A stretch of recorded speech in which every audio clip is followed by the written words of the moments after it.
अस्सलाम वालेकुम, welcome to अल-नाफ़े goat farm. मैं हूं आपका होस्ट शेख रूहान। आज एक न्यू वीडियो और नए टॉपिक के साथ हाज़िर हुए हैं। आज बेसिकली हम बात कर रहे हैं जी, रिसेंटली जो ईद गुज़री है उसके हवाले से काफ़ी दोस्तों के मैसेजेस रिसीव हुए हैं, हमें फ़ोन कॉल्स काफ़ी आ रही हैं। और काफ़ी लोग कुछ परेशान है, बीच में से जो नया फार्मर है वो काफ़ी डिस्टर्ब हुआ है इस ईद में। हुआ ये है कि मंडी नॉर्मली पिछले जो 2 साल थे उसके अंदर काफ़ी ज़्यादा प्राइजेज़ हाई थी, बहुत ज़्यादा महंगे दामों जानवर सेल हुए हैं। लास्ट 2 इयर्स में जो पिछली जो 2 ईदें गुजरी हैं उसके अंदर मंडी का रेट काफ़ी अच्छा मिला है लोगों को। ज़ाहिर है जो ख़ास तौर पे वो लोग जो फार्मिंग करते हैं, सीज़नल काम करते हैं, यानी कि जो सीज़न लगाते हैं, सिर्फ 10 दिन 15 दिन पहले जानवर लेके आए और उसके बाद उनको सेल किया, या महीना 2 महीने पहले 3 महीने पहले जानवर की परचेजिंग की और उसको सेल किया ईद के ऊपर, तो वो एक अच्छा मार्जिन निकाल लेते हैं। लेकिन इस दफ़ा अनफॉर्चुनेटली ऐसा हुआ है, व्यापारी ने तो कमाया है क्योंकि व्यापारी ने अपना जानवर महंगा बेचा है। उस फार्मर को जो न्यू था और उसने 50,000 55,000 रुपये का जानवर जब ख़रीदा है, मैं ये स्पेशली बात कर रहा हूँ रावलपिंडी इस्लामाबाद की। और मंडी डाउन होने की वजह से लास्ट डेज़ में बिल्कुल मंडी गिर गई और नुकसान हुआ है काफ़ी सारे दोस्तों को। और कुछ दोस्त ऐसे हैं जो इतने ज़्यादा डिसहार्ट हुए हैं कि वो अब कह रहे हैं कि जी हम फार्मिंग ही ख़त्म करना चाहते हैं, हम ये करना ही नहीं चाहते हैं। काफ़ी दोस्तों के हमें फ़ोन कॉल्स रिसीव हुई हैं कि जी हमारे पास इतने जानवर बच गए हैं, इतने बच गए हैं, ये आप परचेज़ कर लें, या हमारे बिकवा दें, कुछ कर लें, या हमारा काफ़ी नुकसान हो गया है। देखें, प्रॉब्लम ये है कि हम टाइम टू टाइम आपको बताते हैं, चीज़ें बताते हैं, हमारी वीडियोस रिकॉर्ड के ऊपर अवेलेबल हैं, मौजूद हैं। समझाने की कोशिश हम करते हैं, बताते भी हैं। और हमारा कोशिश यही होती है कि हम अलार्मिंग सिचुएशन आने से, कोई भी सिचुएशन आती है उससे पहले हम आगाह रखते हैं। अब हमने कभी भी ये रिकमेंड नहीं किया है कि आप जानवर बाज़ार से परचेज़ करके ला के उनको रख के आप सेल करें। हम देख लें, आपके सामने हमारा सेटअप है, हमारे पास बच्चे अपने घर के होते हैं, हम क्योंकि ब्रीड पे काम कर रहे होते हैं, हमारे जितने भी बच्चे हैं जो है हमारे पास घर में पैदा होते हैं, उनको हम तैयार करते हैं, ईद के लिए लेके जाते हैं। गो कि इस वक्त महंगाई डबल से ट्रबल हो गई है, लेकिन जो मार्केट पे रेट आया है वो इतना रेट नहीं मिला, इतना भी नहीं मिला कि जितने में ख़र्चा पूरा हो सके।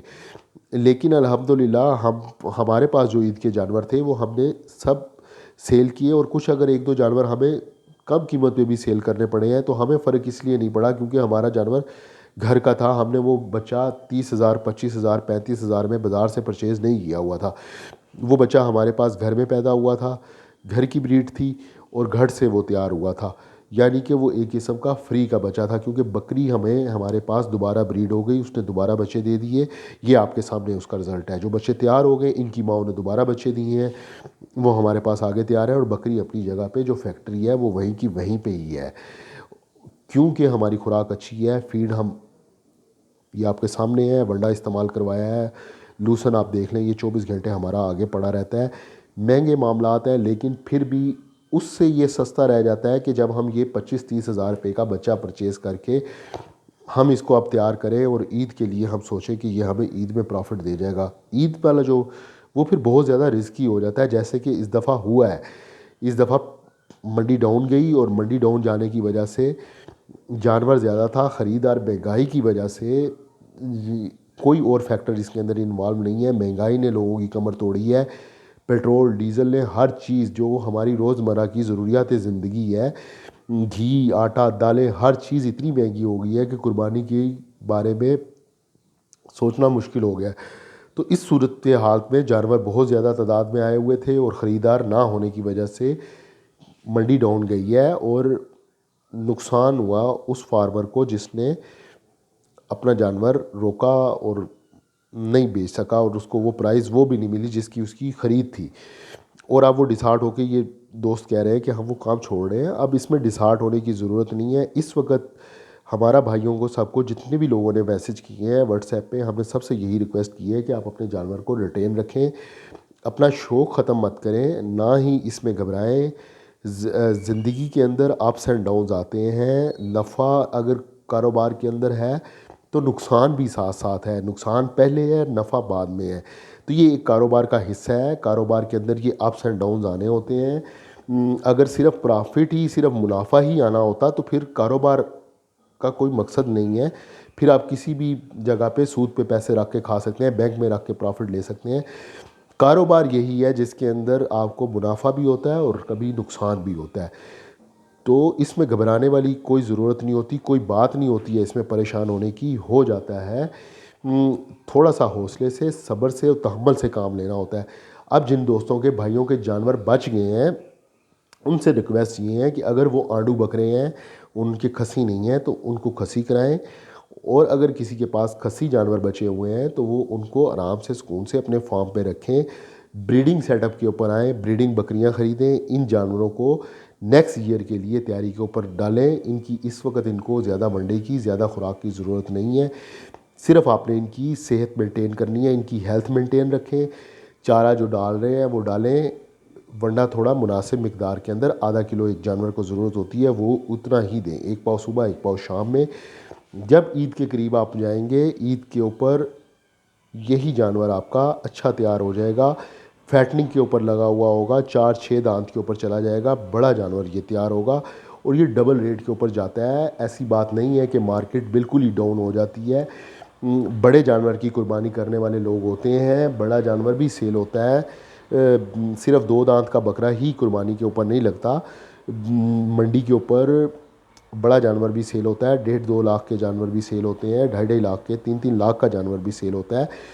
लेकिन सिर्फ फार्मर का काम ये नहीं है कि बस बकरे परचेज़ किए और फ़ौरन से जाके बेच दिए और प्रॉफिट निकाल लिया। ऐसा नहीं है। गोट फार्मिंग बहुत सब्र और तहम्मुल का काम है।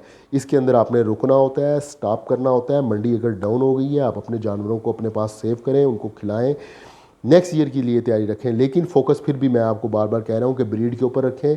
अगर यहाँ पे आपके पास बकरी होती, इन बच्चों की माएँ आपके पास होती, तो आपको इतना नुकसान फेस करने को नहीं मिलता, क्योंकि आपकी बकरी दोबारा से ब्रीड हो जाती, बच्चे दोबारा देती। इस चीज़ को समझने की ज़रूरत है। आप लोगों की वीडियो देख के, यूट्यूब पे देख के दौड़ मत लगा दिया करें। चीज़ों को समझना बहुत ज़रूरी है। किसी भी बिज़नेस में, कोई भी कारोबार है, कोई भी बिज़नेस है, उसके लिए आपको उसको समझ के उसको फिर लेके चलें। अब अगर आप चीज़ों को ये समझाने का, बात करने का मकसद ये है, एक तो डिसहार्ट नहीं हो, हिम्मत मत हारें।